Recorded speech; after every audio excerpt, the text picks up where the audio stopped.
Hi good morning friends, this is the 9 unit of midwifery chapter 26। तो आज का topic है माइनर डिसऑर्डर ऑफ न्यूबॉर्न।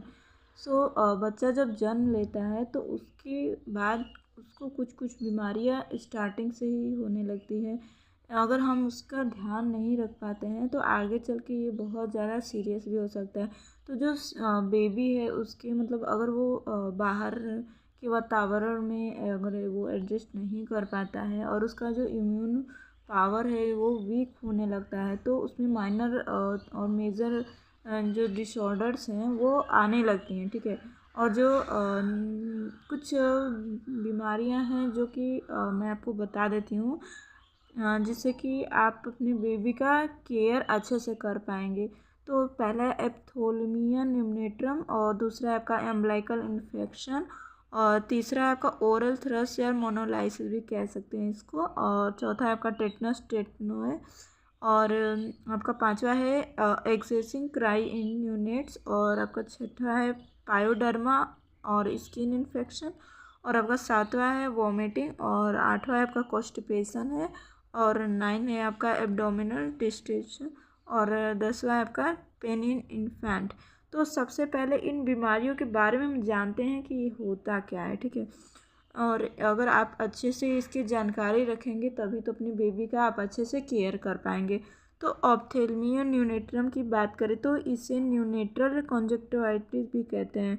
जैसे कि जो बेबी होता है उसका जो रिप्रोडक्टिव यानी कि जनन नाल जो होता है उससे गुजरने के दौरान जो इन्फेक्टेड जो आइटम्स होते हैं उनके संपर्क में उनके कांटेक्ट में आने के कारण ये होता है बच्चों में। और ये जन्म के 3 वीक के बाद मतलब इसकी अवधि के दौरान ये होता है। अगर ये इन्फेक्शन और एप्थेल्मिया न्यूनेट्रम इसे ही बोलते हैं। और इसके कुछ कॉज होते हैं जैसे कि क्लाइमेडिया टाइट्रोनाइटिस और नेट्रोसेसिस गोनोकोकाई और स्ट्रेप्टोकोकाई स्टेफिलोकोकाई ई कोलाई और हेर्पेस सिम्प्लेक्स वायरस। तो ये कुछ बैक्टीरिया और वायरसेस हैं जिसकी वजह से ये आपका ऑप्थेल्मिया न्यूनेट्रम बच्चों में हो जाता है। तो ये फैलता कैसा है, मतलब ये कि मोड ऑफ ट्रांसमिशन क्या है इसका। तो मतलब जो बेबी होता है उसके जन्म के समय जो न्यू बॉर्न होता है उसका मतलब इन्फेक्टेड आर्टिकल्स के मतलब कांटेक्ट में आने पे ही होता है। ठीक है। और जो मान लो गलत तरीके से गंदे हाथों से बेबी का केयर किए और इन्फेक्टेड बच्चों को मतलब जो जिनको इन्फेक्शन नहीं हुआ है तो उससे दूर रखना है आपको। ठीक है। और इसके सिम्टम्स क्या क्या होते हैं, तो बेबी के जो पलके होते हैं उसका चिपक जाता है आपका, और जैसे कि पस जैसा होने लगेगा, और आँखें जो होती हैं वो रेडनेस होगी और सूजन हो जाएगा, और बेबी को फीवर भी आ सकता है। तो इसका ट्रीटमेंट क्या होता है, तो ये एंटीबायोटिक थेरेपी जिसमें कि क्लोरोफिन और नाइसिल और आई ड्रॉप भी दे सकते हैं, और एरिथ्रोमाइसिन होता है तो वो भी दे सकते हैं। इन्फेक्शन में आपको पेनिसिलिन देना है, और जो बेबी है तो उसको अलग अलग आई ड्रॉप देना चाहिए। एक ही ड्रॉप से हर एक बेबी को नहीं देना चाहिए क्योंकि उनको इन्फेक्शन हो जाएगा। अलग अलग ड्रॉप अलग अलग बेबी के लिए आते हैं।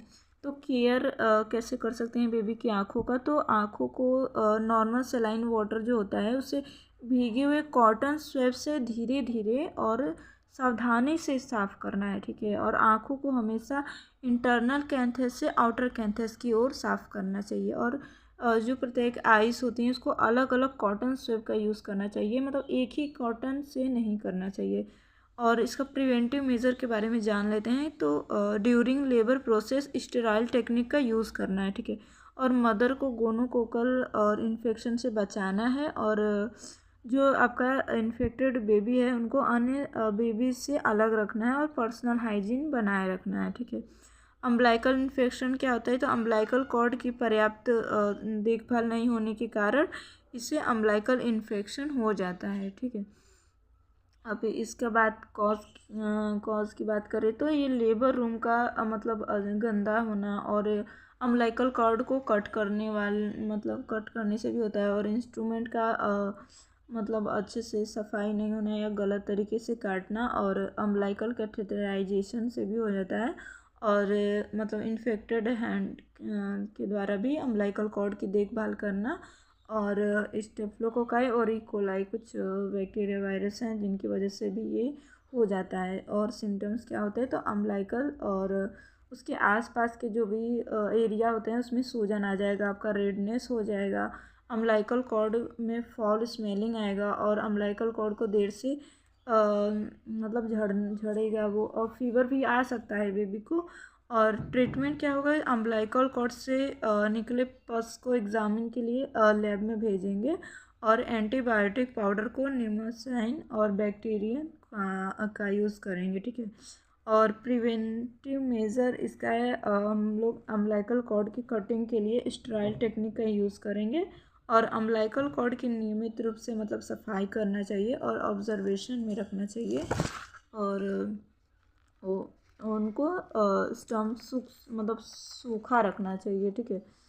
और ये क्या है कि इन्फेक्टेड जो हो वो आर्टिकल से उनको बेबी को दूर रखना है, मतलब उनके टच में नहीं आने देना है। अब बात करें ओरल थ्रेसिया मोनोलाइसिस की, तो ये ओरल जो कैविटी होता है टंग पर होने वाले फंगल इन्फेक्शन है जो कि कैंडिडा अल्बिगेंस के द्वारा होता है, ठीक है। और ये जो इन्फेक्शन होता है इन्फेक्टेड ब्रेस्ट और मतलब जो गंदे अस्वच्छ वाटर होते हैं वो निप्पल को यूज़ करने से फैल सकता है, ठीक है। और जो इसके सिम्टम्स क्या क्या होते हैं ओरल थ्रस के, तो टंग टेप और ओरल कैविटी और जो म्यूकस मेम्ब्रेन होता है उससे वाइट पैचेस बन जाते हैं, ठीक है। और पैचेस आसानी से हटाए भी नहीं जा सकते हैं, और यदि इन्हें ज़बरदस्ती हटाने का मतलब ट्राई भी करेंगे तो उसमें से ब्लीडिंग स्टार्ट हो जाएगा और सीवियर पेन भी होने लगेगा ना बेबी को।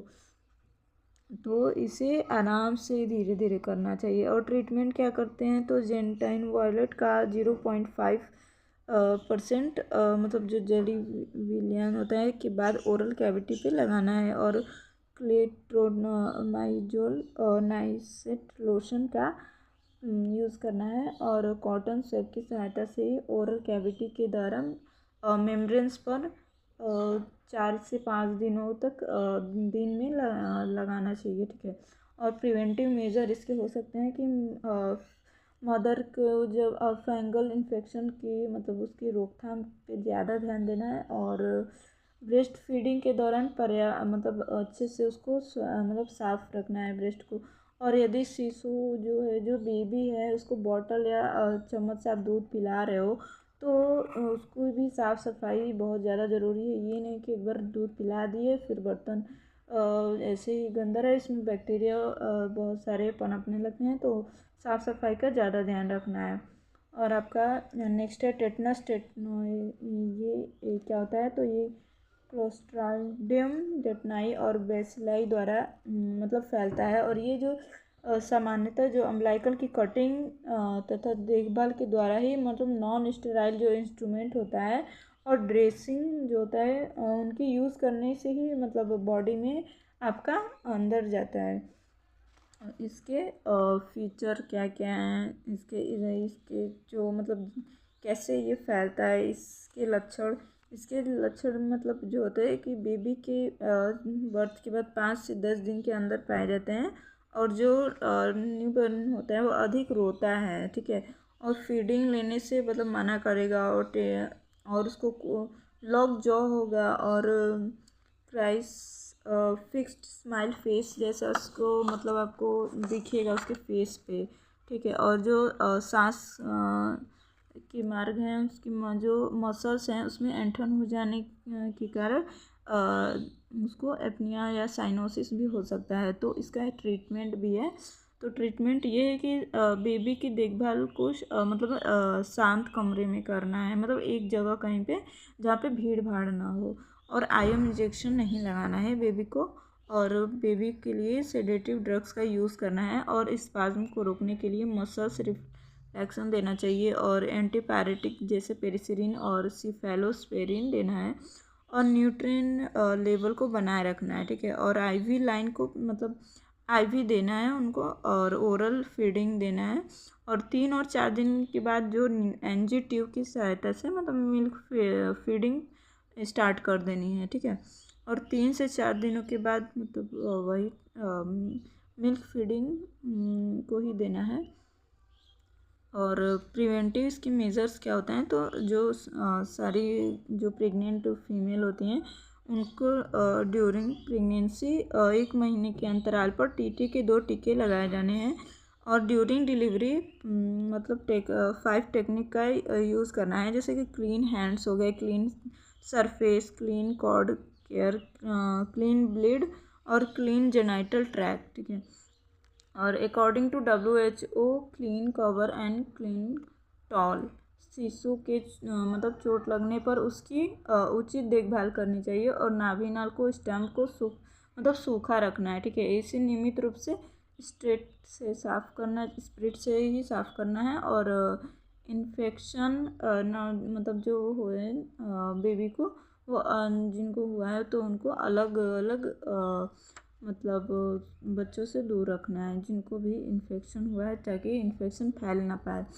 और कफिफ है एक्सेसिव क्राइंग इन यूनिट, यानी कि बहुत सारे बच्चे बहुत ज़्यादा रोते हैं, तो उनका रोने का आखिर कारण क्या है, तो इसके बारे में बताते हैं कि जो यूनिट्स में अधिक मतलब रोने का कारण है, या तो पहले भूख लगा होगा या प्यास लगा होगा बेबी को, या फिर मिडिल इन्फेक्शन हो सकता है और एक्यूट फीवर भी हो सकता है, एब्डोमिनल डिस्टेशन भी हो सकता है, इंस्टेटाइनल कोलाई भी हो सकता है, और यूरिनरी ऑब्जर्वेशन भी हो सकता है, बॉडी पेन, पोलियो और इचिंग हो सकता है, ट्रॉमा, फ्रैक्चर, सॉलिड। और अगर यदि बेबी लगातार रोता है तो रोने का कारण पता करने के लिए मतलब आकलन करना चाहिए, जैसे कि बेबी का मल मूत्र के बारे में भी जानकारी लेना है, और जिससे बेबी कहीं गिरा तो नहीं है उसके बारे में भी देखना है, जो पता करना है। और वाइटल साइन लेना है बेबी का, और ईयर, नोज, थ्रोट का भी मतलब एग्जामिनेशन करना है। और एब्डोमिनल डिस्टेंशन का भी पता लगाने के लिए एब्डोमिनल एग्जामिनेशन करना है, और फीडिंग पैटर्न के बारे में भी पता करना है, ठीक है। और जो असामान्यता का लक्षण है उसका भी पता करना है। और केयर ऑफ न्यूबॉर्न, तो यदि जो बेबी है भूख के कारण रो रहा है तो उसे दूध पिलाना चाहिए, और यदि बेबी का रोने का कारण अगर मतलब गीले हैं, कपड़े उसके गीले हैं, तो उसे बदल देना चाहिए। और जो बेबी को मतलब शांति जगह पे आरामदायक इन्वायरमेंट में रखना चाहिए। और रोने के कारण ये मेडिकल या सर्जिकल हो तो इसका मतलब डायग्नोसिस कर मतलब उसको अच्छे से ट्रीटमेंट करना चाहिए। 6 आपका पायोडर्मा या स्किन इन्फेक्शन, तो पायोडर्मा एक स्किन इन्फेक्शन है जो कि स्टेफिलोकोकस एरियोसिस के द्वारा फैलता है, और ये गर्मियों के टाइम में अधिक पाया जाता है, ठीक है। इसके कॉजेस क्या क्या होते हैं, तो इन्फेक्टेड हैंड से शिशु मतलब जो बेबी होता है उसकी देखभाल अगर किया गया है तब होगा, और इन्वायरमेंटल और पर्सनल हाइजीन की कमी होगा, और क्रॉस इन्फेक्शन से भी हो सकता है। और यह इन्फेक्शन शिशु में ऑस्टोमोलेसिस, सेप्टोसीमिया आदि से ज़्यादा उत्पन्न होता है, ठीक है।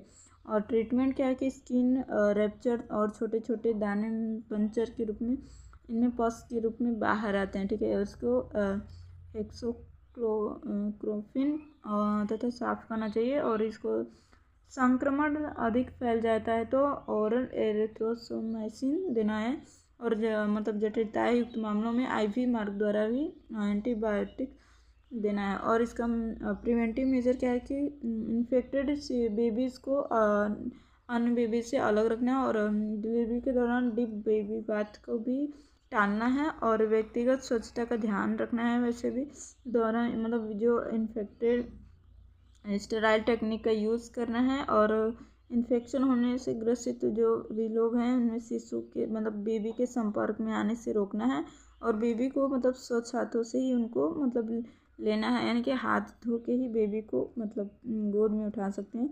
और इन्फेक्शन के मतलब जो सोर्स होता है उसका उचित मतलब ट्रीटमेंट करना है, और ऐसे स्थान पर जो स्किन का इन्फेक्शन है उसमें होने की संभावना अधिक होती है, और जैसे कि ग्रोन, एक्जिला, बटक्स और नेक आदि को स्वच्छ और शुष्क रखना है, ठीक है।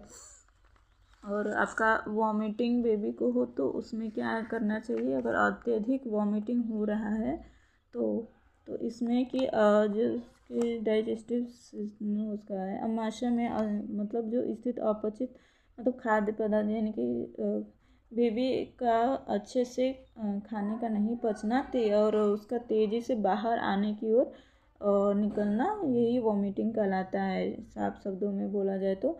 और कॉजेस मतलब इसके क्या क्या होता है, तो ब्रेस्ट फीडिंग के दौरान अधिक मात्रा में वायु निकल लेने से और ओवर फीडिंग से, और जो भी जो खाया है इसका संक्रमण में मौजूद आहार नाल में संक्रमण की मौजूदगी भी हो सकती है, और जो आपका आंतों में रुकावट होगा और इंट्रोक्रेनियल तनाव का बढ़ जाना और अपचय विकारों की उपस्थिति के होना। और इसका ट्रीटमेंट होता है कि उल्टी का कारण पता करके उसका मतलब उचित ट्रीटमेंट करना है, और डॉक्टर के मतलब कौन परामर्श के अनुसार ही उल्टी की दवाइयों को देना है बेबी को। और चिकित्सालय में जो भी शिशु का मतलब फ्लूइड है, डाइट है, और इलेक्ट्रोलाइट संतुलन बनाए रखने के लिए जो आईवी द्रव प्रदान कर देना चाहिए। और यदि आहार नाल में कोई अवरोध मौजूद हो तो उसमें फीडिंग के बंद कर देनी चाहिए, और मतलब जो भी अटका वो चीज़ है उसे उसका उचित ट्रीटमेंट करना है। और जो बेबी हो उसको एक बार में अधिक फीडिंग नहीं करानी है, और एक बार में अधिक फीडिंग नहीं करानी है, क्योंकि फीडिंग के बाद डकार अगर नहीं दिलवाए तो बेबी को दिक्कत हो सकता है। अब नेक्स्ट है कॉन्स्टिपेशन यानी कि कब्ज। तो कब्ज कैसे होता है ये बताते हैं। जो मल के त्याग के दौरान अत्यधिक जोर लगाने के कारण उसके बाद भी कम मात्रा में सख्त मल का पस बाद भी कम मात्रा में निकले तो उसे जोर लगाने के बाद ही मल त्याग नहीं हो तो उसे कब्ज कहते हैं। और मतलब इसका कॉजेस क्या क्या है कि मतलब शरीर में जो फ्लूइड की कमी होती है, और मतलब जो डाइट है इसमें कि सॉलिड डाइट की कमी होती है, रुक्षांश की कमी होती है। शिशु का लंबे समय तक मतलब बेड पे ही लेटे रहना, और मतलब जो भी बॉडी एक्टिविटी है उसका अच्छे से मूवमेंट नहीं होना, और जो आंतरिक अवरोधक उपस्थिति होना, और शिशु में जो भी ब्रेस्ट फीडिंग में आर्टिफिशियल फीडिंग पर मतलब ज़्यादा ध्यान दिया गया हो तब भी होता है। और बेबी में पेन उत्पन्न होने वाली जो भी कंडीशन होते हैं जैसे पेरिनियल एब्सेस और अनूज में फेयरनेस आदि की मतलब आपसे मतलब प्रेजेंट ही होता है। और दस्त रोग से को रोकने के लिए लंबे समय तक दस्त को रोकने वाली दवाइयाँ देनी चाहिए, और पोलियो से ग्रसित जो शिशु हो तब होता है। और ट्रीटमेंट क्या है कि शिशु जो होता है बेबी उसको हल्की विरेचक और सप्लिमेंट्री देनी चाहिए, और बेबी को तरल अधिक मात्रा में देना चाहिए यानी कि उसको फ्लूइड देना चाहिए, और जो डॉक्टर है उसमें एनीमा लगाया जाना चाहिए। और यदि बेबी मतलब ज़्यादा लंबे तक कॉन्स्टिपेशन से परेशान है तो इसका मतलब कारण पता करके मेडिकल या सर्जिकल ट्रीटमेंट करना चाहिए, अपने से डॉक्टर नहीं बन जाना चाहिए। और बेबी में पेन इन इन्फेंट यानी कि बेबी में अगर कोई दर्द हो रहा है तो उसका कैसे इलाज होता है। तो बेबीज़ में दर्द होने पर उनमें मतलब बहुत ज़्यादा रोना और बेचैनी उपस्थिति होती है, और वे मतलब एक जगह पे लेटने में उनको बैठने में मतलब दिक्कत होता है, और आसपास के वातावरण में भी कोई मतलब इंटरेस्ट नहीं लेते हैं इन्वायरमेंट में, और फीडिंग से भी मना कर देते हैं। तो बेबी का हमको एग्जामिनेशन करना क्या है कि बेबी को हुआ क्या है। तो जो बेबी जो पेन है बेबी को दर्द के मतलब बहुत सारे जो सिम्टम्स हैं उनकी शुरुआत होने पर मतलब बेबी को दर्द कब हो रहा है, कितने दिन से हो रहा है, कब से हो रहा है, उसका पता करके इन सब चीज़ों को ध्यान देना है। और बेबी को मतलब उसकी जो बिहेवियर है उसको भी नोट करना है, और उसके दौरान जो मैंने खाने पीने और उसका बेबी का पोजीशन बार बार मतलब बॉडी के को मतलब स्पर्श करना, और चेहरे मतलब फेस के उसके हाव भाव को भी मतलब नोट करना है। और जो बेबी को दर्द हो रहा है उसके साथ बेबी में जो भी मौजूद सिम्टम्स दिख रहे हैं, जैसे भूख नहीं लग रहा है, उल्टी हो रहा है और बुखार, दस्त आदि की मतलब भी उपस्थित है, तो इसका भी हमको पता करना है। और ट्रीटमेंट इसका क्या है कि बेबी को शिशु के मतलब बेबी को अपनी माँ के साथ ही रखना चाहिए, और माँ का स्पर्श बेबी में परेशानी को कम करती है, यादगार होती है, और माँ के साथ एक अलग ही अटैचमेंट बेबीज़ को होता है। और जो डॉक्टर हैं उनके मतलब उनकी सलाह से ही दवाइयाँ देनी चाहिए, दर्द निवारक दवाइयाँ, और प्रकृति के आधार पर गर्म या शीत अनुप्रयोग देने चाहिए। और डॉक्टर के अनुसार स्थानीय निश्चेतक के कारण का पता किया जा सकता है, और दर्द के कारण पता कर आवश्यक मेडिकल या सर्जिकल ट्रीटमेंट देना चाहिए बेबी को। तो please like share subscribe after watching my video. Thank you guys.